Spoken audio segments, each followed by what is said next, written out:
Welcome to the testing world.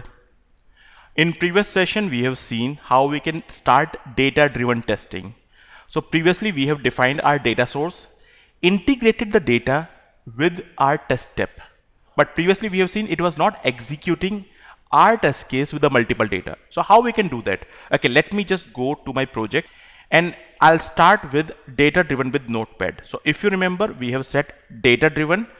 It is fetching the data from the Notepad and passing the data to my test step, which is add student.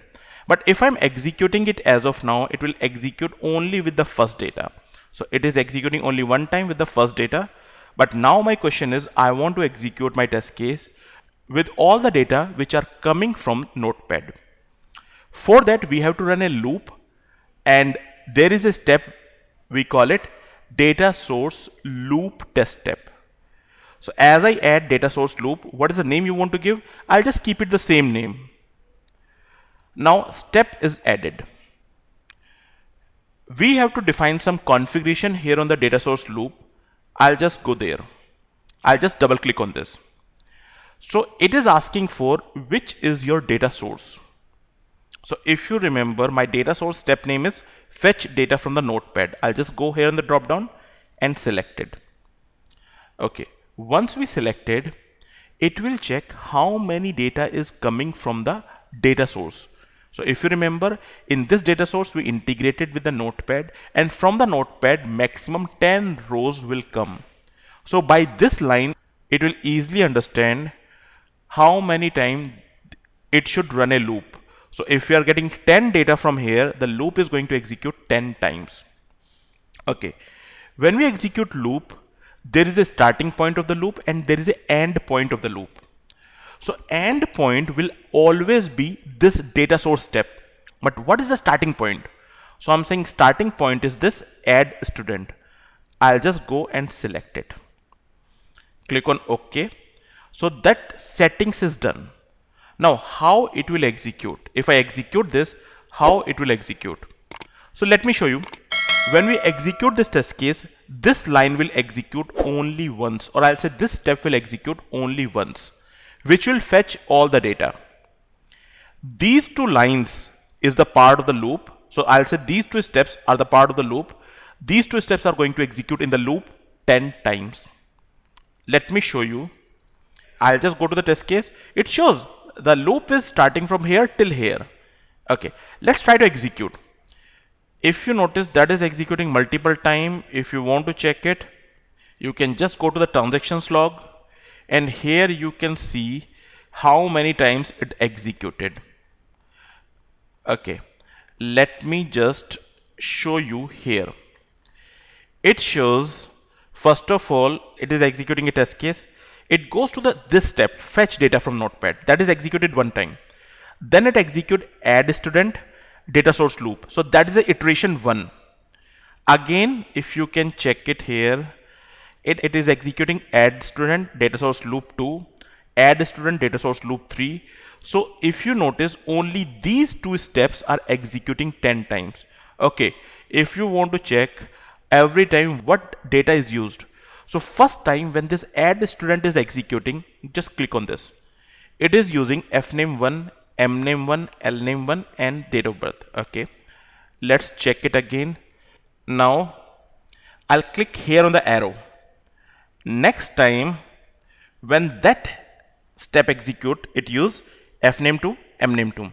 Again I just click and again click, so that it will go to the again same on the same step, fname3, mname3. So you can just go to the next and check what data used every time. So you can notice every time a new data is used, and it executed total 10 iteration. Why 10 iteration? Because, okay, let me just go back, because we have, if you check it here, it shows total 10 iteration. Why 10 iteration? Because we fetch 10 data from the Notepad.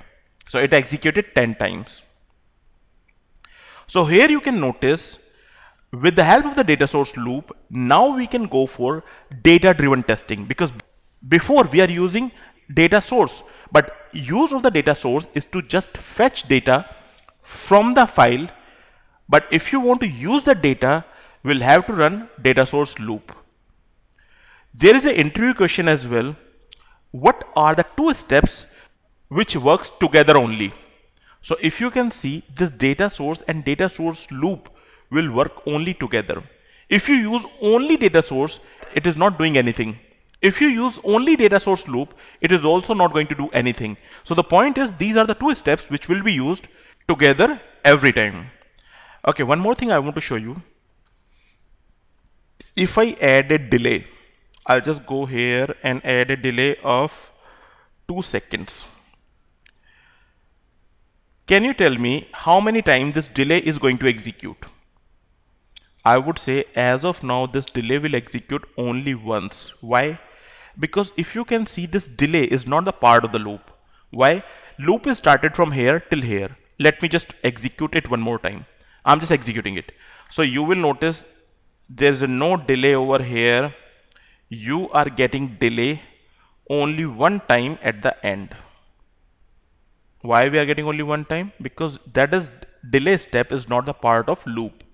So if you want any step part of the loop, that should come in between of the loop. So loop is starting from here till here. So now I add delay in between of that. So now these three lines are the part of loop. Let me just execute one more time. So now if you can see, after add student delay, then again after second add student again delay. So in the same way, every time it will make a delay of 2 seconds, because delay is the part of loop now. So here we have seen how we can go for data driven testing. Means we are executing our test case with the multiple set of test data, and same can be implemented when we are going for Excel. So here also I'll just go and add step which is data source loop. You can give any name. I'll just keep it same. Now in the loop you can define the configuration. So what is your data source step? In this case my step name is data source.